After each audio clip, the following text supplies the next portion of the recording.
तो दोस्तों, आइए हम उस शख्स के बारे में जानते हैं कि वो दो शख्स थे। वो कौन थे?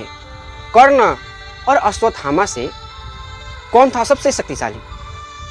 तो महाभारत युद्ध में कर्ण और अश्वत्थामा दो ऐसे योद्धा थे जो चाहते तो पांडवों को पहले दिन ही हरा देते या बंधक बना लेते, लेकिन कहते हैं कि जो सच के मार्ग पर हो और जिसके साथ भगवान हो तो उसे कौन हरा सकता है। कर्ण और अश्वत्थामा दोनों ही महाशक्तिशाली योद्धा थे।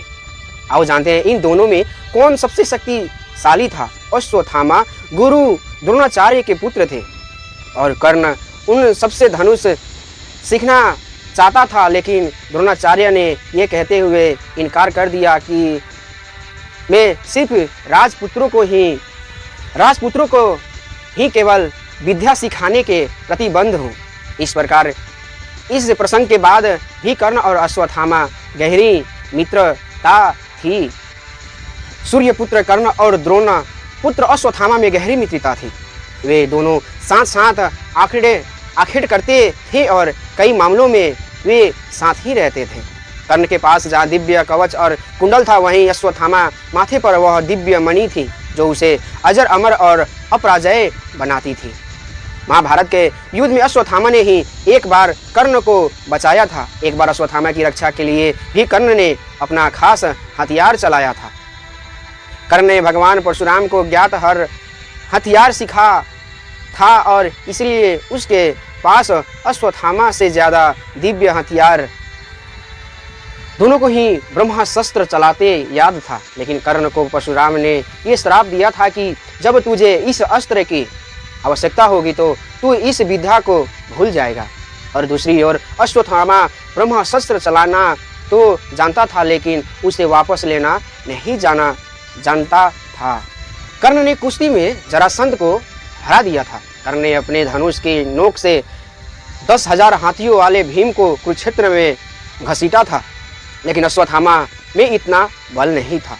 श्री कृष्ण ने स्वयं 2 बार उल्लेख किया है कि घटोत्कच के अलावा कोई भी इतना शक्तिशाली नहीं था कि वह रात में कर्ण का सामना कर सके। अश्वत्थामा ने एक बार घटोत्कच को हराया था, लेकिन जब घटोत्कच अपने सर्वश्रेष्ठ पर था और माया सूरी कर दी थी तो अश्वत्थामा और द्रोण को केवल एक बार से हरा दिया था।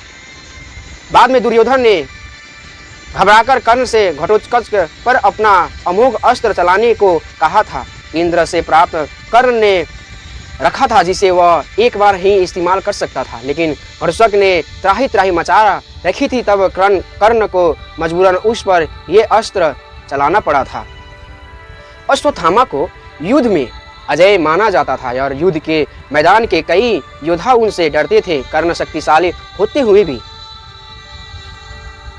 भी अजय नहीं था। अश्वत्थामा को मारना नामुमकिन था, लेकिन कर्ण को अर्जुन ने मार दिया था। कर्ण के पास इंद्र, भगवान शिव और उनके पिता सूर्य द्वारा दिए गए दिव्य हथियार थे जो उन्हें युद्ध में एक दुर्जय प्रतिद्वंदी बनाते थे। अश्वत्थामा गुरु द्रोणाचार्य के पुत्र थे और उन्हें दिव्य हथियारों के इस्तेमाल में उनकी विशेषता के लिए जाना जाता था और विशेष रूप में ब्रह्मास्त्र के इस्तेमाल में कुशल थे, जो व्यापक विनाश करने में सक्षम एक शक्तिशाली हथियार था। कर्ण शक्तिशाली होते हुए भी अश्वत्थामा को हरा नहीं सकता था। ऐसा इसलिए क्योंकि अश्वत्थामा को अमर होने का वरदान प्रदान हुआ था और उसके सिर पर एक शक्तिशाली मणि भी थी जिसे केवल देवता और वह स्वयं ही निकाल सकते थे।